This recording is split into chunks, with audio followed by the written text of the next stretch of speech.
Hello friends, welcome back to my channel Godhuli vibes.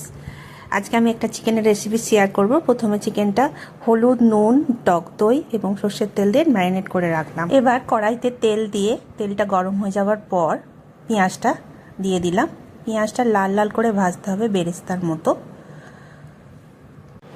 পেঁয়াজটা লাল লাল করে ভাজা হয়ে গেছে।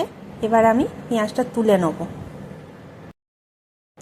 কিছুটা পেঁয়াজ রেখে বাদবাকি পেঁয়াজটা তুলে নেব এবং ওই তেলের মধ্যে শুকনো লঙ্কা, তেজপাতা, ছোটো এলাচ, দারচিনি, লবঙ্গ ফোড়ন দেব এবং হালকা নাড়াচাড়া করে তার মধ্যে 2 চামচ আদা বাটা এবং 1 চামচ রসুন বাটা দিয়ে ভালো করে মশলাটা কষবো।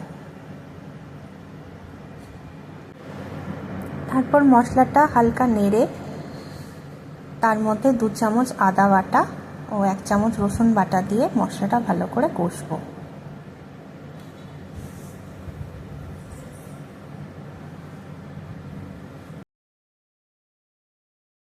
মশলাটা ভালো করে কষানোর পর একটি বাটিতে 2 চামচ ধনে গুঁড়ো, 1 চামচ জিরে গুঁড়ো, 2 চামচ লঙ্কার গুঁড়ো ও নুন দিয়ে আমি একটি মিশ্রণ তৈরি করলাম এবং সেই মিশ্রণটি এই তেলের ওপর দিয়ে দিলাম।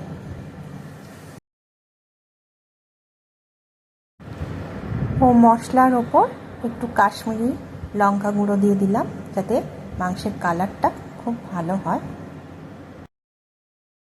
এখন মশলাটাকে কষিয়ে নিতে হবে মিডিয়াম টু লো ফ্লেমে যতক্ষণ না তা থেকে তেল বেরোয়।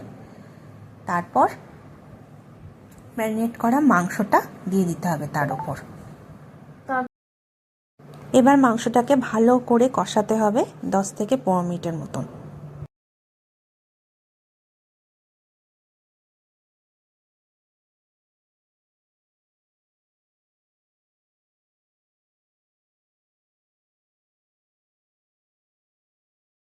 মাংসটা ভালোভাবে কষানো হয়ে গেছে।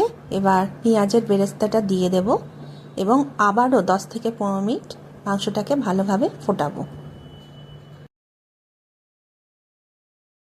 ফ্রেন্ডস, আজকের রান্না আমার এখানেই শেষ। তোমরাও একদিন এই পদ্ধতিতে বানিয়ে দেখো এবং আমাকে কমেন্ট করে জানিও কেমন হয়েছে। আজকের ভিডিওটি এখানেই শেষ করলাম। ভালো লাগলে অবশ্যই আমার চ্যানেলটিকে লাইক, শেয়ার এবং সাবস্ক্রাইব করে দেবেন। দেখা হবে নেক্সট ভিডিওতে। সবাই ভালো থাকবেন।